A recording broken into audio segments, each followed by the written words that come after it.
Hello student, ये practical record book of nursing foundation for BSc nursing first and second semester के student के लिए है। आज का जो मेरा टॉपिक है, फॉल रिस्क असेसमेंट का फॉर्मेट हम किस तरीके से भर सकते हैं।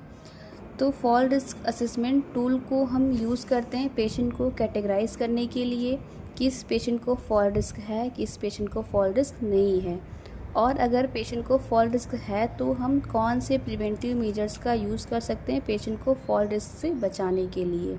ये mostly infant and older adult जिनकी एज मोर देन 65 ईयर हो, उनमें चांस ज़्यादा है गिरने के, तो मोस्टली हम उन्हीं पेशेंट के लिए यूज़ करते हैं फॉल रिस्क असेसमेंट।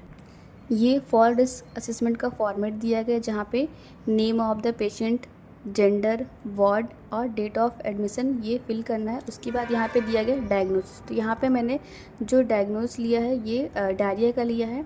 डायरिया के पेशेंट के लिए फॉल रिस्क असेसमेंट सबसे आम फॉर्मेट है, क्योंकि इनमें वीकनेस और फ्रिक्वेंट टॉयलेट जाने की वजह से रिस्क बढ़ जाता है।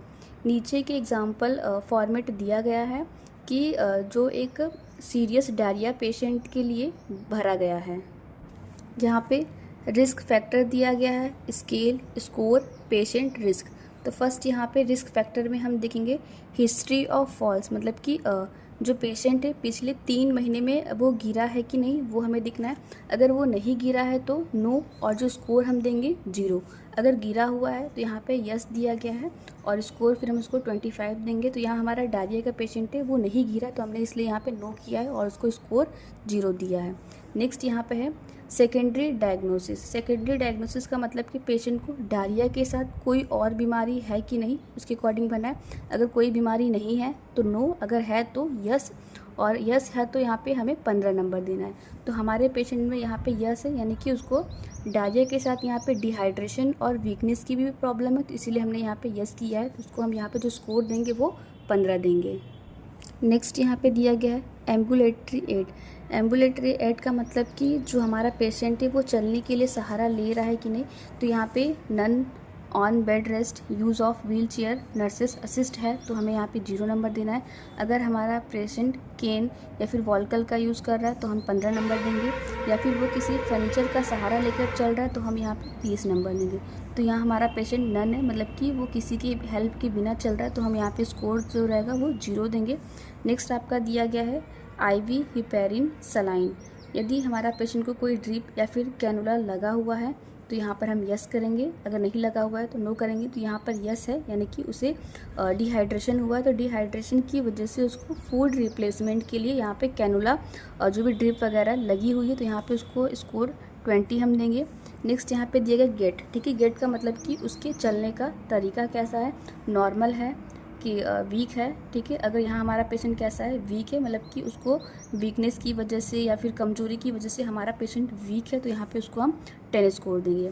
नेक्स्ट आपका दिया गया है मेंटल स्टेटस। मेंटल स्टेटस का मतलब कि अवेयरनेस ऑफ ओन एबिलिटीज़, यानी कि पेशेंट को अपनी एबिलिटीज़ या फिर उसको अपनी लिमिट्स के बारे में पता है कि नहीं।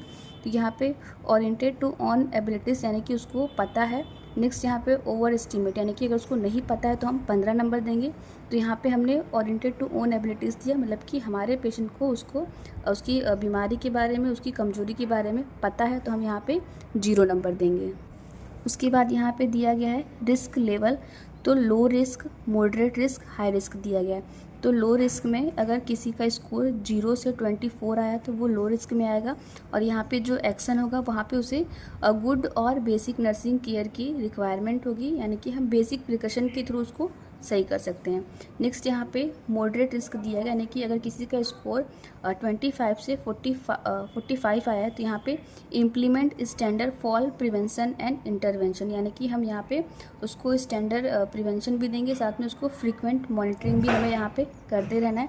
नेक्स्ट आपका है हाई रिस्क, यानी कि अगर किसी का स्कोर 46 या फिर उससे ज़्यादा आया हुआ है तो वो हाई रिस्क में आएगा। Implement high risk fall prevention and intervention, यानी कि उसको मतलब कि हम हाई रिस्क प्रोटोकॉल लागू करेंगे ताकि उसकी अच्छे तरीके से हम केयर कर सकें। यहाँ पे जो हमारा पेशेंट है तो उसका यहाँ पे टोटल स्कोर आया 45।